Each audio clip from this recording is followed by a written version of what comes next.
O estudo de hoje é sobre o dom de línguas. Considerando a ênfase que o apóstolo Paulo deu ao dom de línguas, indica que esse assunto tinha importância especial para ele e interesse para os coríntios, dúvidas entre os coríntios. O uso indevido e o abuso desse dom na igreja de Corinto causavam desordem e confusão no culto público. Veja o 1 Coríntios 14, 2.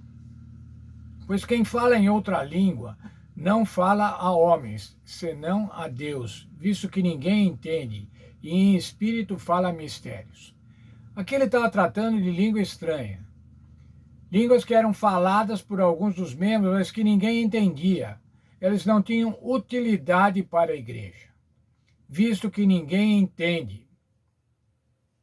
Ora, o que interessa uma mensagem que ninguém entende?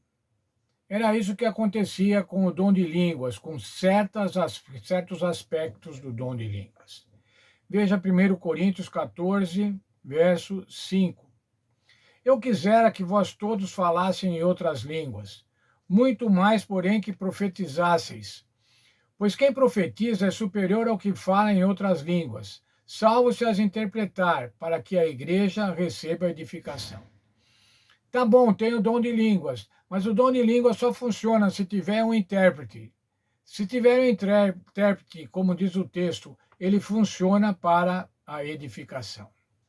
Outros idiomas devem ser utilizados para edificação. Quando ele estava falando nessas línguas, provavelmente ele estava falando de idiomas estrangeiros, necessários para a pregação do Evangelho. Paulo salienta a necessidade da ordem no culto. Veja aqui, 1 Coríntios 12, 26 a 28. Que fazeis, pois, irmãos, quando vos reunis, um tem salmo, outro doutrina, esse traz revelação, aquele outra língua e a outra interpretação. Seja tudo feito para a edificação. No caso de alguém falar em outra língua, que não seja mais do que 2, ou quando muito 3, e isso sucessivamente. Quer dizer, um após o outro. E haja quem interprete. Mas não havendo intérprete, fique calado na igreja, falando consigo mesmo e com Deus. Paulo estava dizendo assim, se alguém de vocês entende que está tendo uma revelação, uma língua estranha, uma língua de anjos, só fale na igreja, se tiver interpretação. Se não tiver interpretação, fique calado. Veja só, ele fala, fique calado na igreja. Mas se tiver uma língua que seja entendível, que seja inteligível, fale sucessivamente. Em nenhum momento Paulo está falando assim, todos devem falar simultaneamente. Isso não causava edificação, mas causava tumulto na igreja. Veja ainda 1 Coríntios 12, 9 e 10.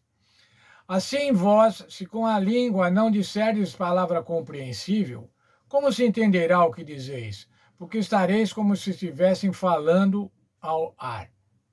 Se você está falando uma língua que ninguém entende, você não está falando para ninguém. Você está falando ao ar. Há, sem dúvida, muitos tipos de vozes no mundo, nenhum deles, contudo, sem sentido. Paulo está dizendo assim, todos os idiomas do mundo têm sentido. Não existe nenhum idioma do mundo que não tenha sentido. Você pode não entender, mas se tiver um intérprete, você sabe qual é o sentido. Aquele que está falando sabe qual é o sentido. Isso não acontecia com a manifestação de línguas estranhas na igreja. Se você estiver falando e ninguém entende, é como se você estivesse falando no ar. Sem dúvida, para a edificação da igreja, a manifestação em outras línguas deveria necessariamente ser entendida por todos, ou traduzida para que todos conhecessem a mensagem. A razão pelo qual falar em línguas deve ser acompanhada de interpretação é que as línguas precisam ser compreensíveis. Do contrário, não há proveito em usar o dom. Isso explica porque Paulo deu tanta ênfase à interpretação e ao entendimento. Interpretação, porque senão não há como entender. Ao dar importância excessiva ao dom de línguas, os coríntios descuidavam do dom de profecia. Eles falavam muito sobre o dom de línguas, Falavam muito sobre a necessidade de interpretar e deixavam de lado o dom de profecia. É evidente que que Paulo não criticava o dom em si, mas a importância excessiva que os coríntios lhe atribuíam, o que levou ao descuido do dom de profecia. É importante observar que em Paulo desejasse que todos os coríntios pudessem falar idiomas estrangeiros, ele não esperava que isso ocorresse com todos. Por isso a ideia de que todos devam falar em línguas como prova do batismo do Espírito Santo é uma perversão do ensino paulino em 1 Coríntios 12 e 14. Muitas igrejas, irmãos, muitas das igrejas pentecostais argumentam que a prova de que você recebeu o Espírito Santo é você falar línguas estranhas. E dessa maneira, então, incitam os seus membros a procurar falar línguas estranhas e hierarquizam os membros. Aqueles que falam línguas estranhas têm o Espírito Santo, aqueles que ainda não falam não têm, portanto devem buscá-lo. Mas ainda, irmãos, todos falam simultaneamente e ninguém entende. Não há intérprete. Esse não é um ensino bíblico, irmãos, esse é um ensino da tradição das igrejas, de algumas igrejas pentecostais. Infelizmente, a manifestação de línguas estranhas tem sido adotada como prova da presença do Espírito Santo.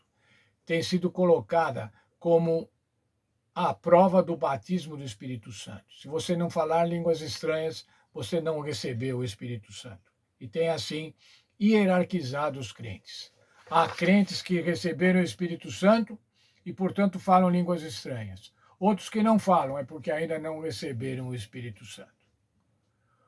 Uma vez conversando com uma pessoa sobre a igreja, eu disse que era a igreja adventista, e essa pessoa falou para mim assim, mas vocês não recebem.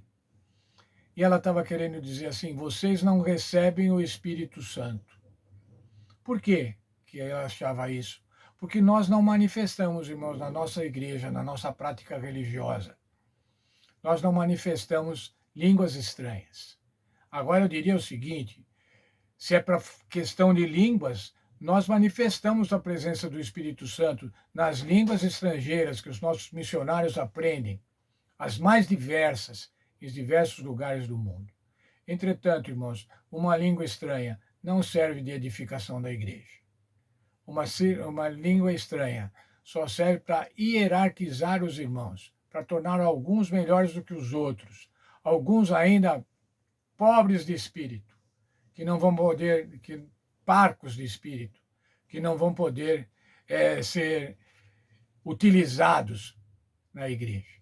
Deus abençoe cada um de nós, irmãos, e que nós tenhamos a convicção. Nós todos somos batizados pelo Espírito Santo.